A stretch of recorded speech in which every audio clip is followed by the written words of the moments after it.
नमस्कार दोस्तों, एसडी ज्ञान में आपका स्वागत है। चीन में बीते कुछ दिनों में निमोनिया जैसी एक बीमारी बच्चों में तेज़ी से फैली है। करीब 2 हफ्ते में ही इस बीमारी की चपेट में आए मरीजों से अस्पताल भर गए हैं। तो दोस्तों, इस चैनल पर रोज़ नए नए वीडियो लाते रहते हैं, तो इस चैनल को ज़रूर सब्सक्राइब कर लें और लाइक भी कर दें। कमेंट में हमें बताइए वीडियो कैसा लगा। इमरजेंसी कदम स्थानीय स्तर पर उठाने पड़े हैं। इसने विश्व स्वास्थ्य संगठन और दुनिया भर के देशों को चिंता में डाल दिया है। जिस तरह से ये बीमारी फैली है, उसने कोरोना संक्रमण के फैलने की यादों को ताज़ा कर दिया है। उत्तरी चीन से ये बीमारी फैलनी शुरू हुई है। ऐसे में ये जान लेना ज़रूरी है कि इसके लक्षण क्या हैं, अभी तक इसके बारे में कितनी जानकारी है और इससे बचाव के क्या उपाय हैं। 13 नवंबर को चीन के राष्ट्रीय स्वास्थ्य आयोग के अफसरों ने जानकारी दी थी कि देश में एक नई बीमारी के मरीजों में तेज़ी से बढ़ोतरी हो रही है, जिसमें मरीज को सांस लेने में परेशानी हो रही है। ख़ास तौर से बच्चे इससे ज़्यादा प्रभावित हैं।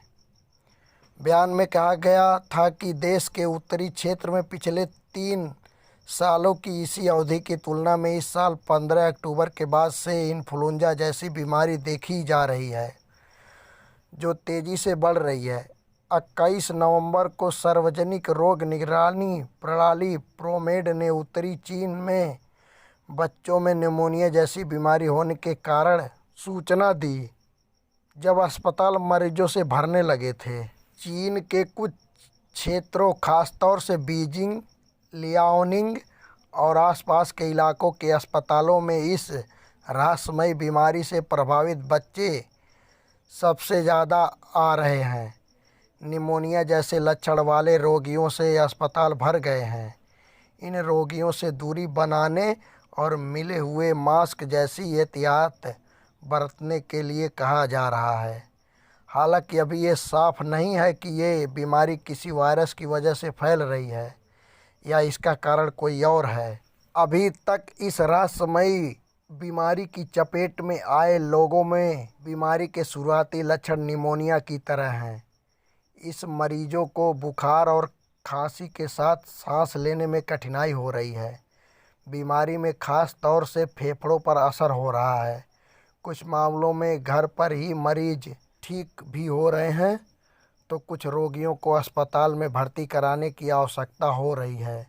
अलग अलग मरीजों की बीमारी की गंभीरता अलग अलग दिख रही है।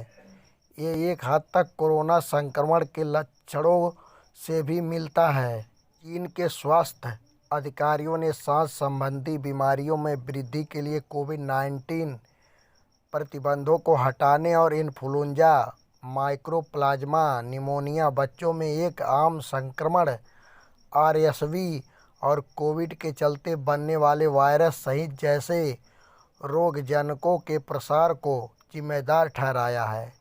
दूसरी ओर डब्ल्यूएचओ इस बीमारी को लेकर चिंतित है। डब्ल्यूएचओ ने कहा है कि उसकी ओर से चीन में सांस संबंधी बीमारियों में वृद्धि और बच्चों में निमोनिया के समूहों की रिपोर्ट के बारे में विस्तृत जानकारी के लिए आधिकारिक अनुरोध किया है। डब्ल्यूएचओ की ओर से गाइडलाइन भी जारी की गई है।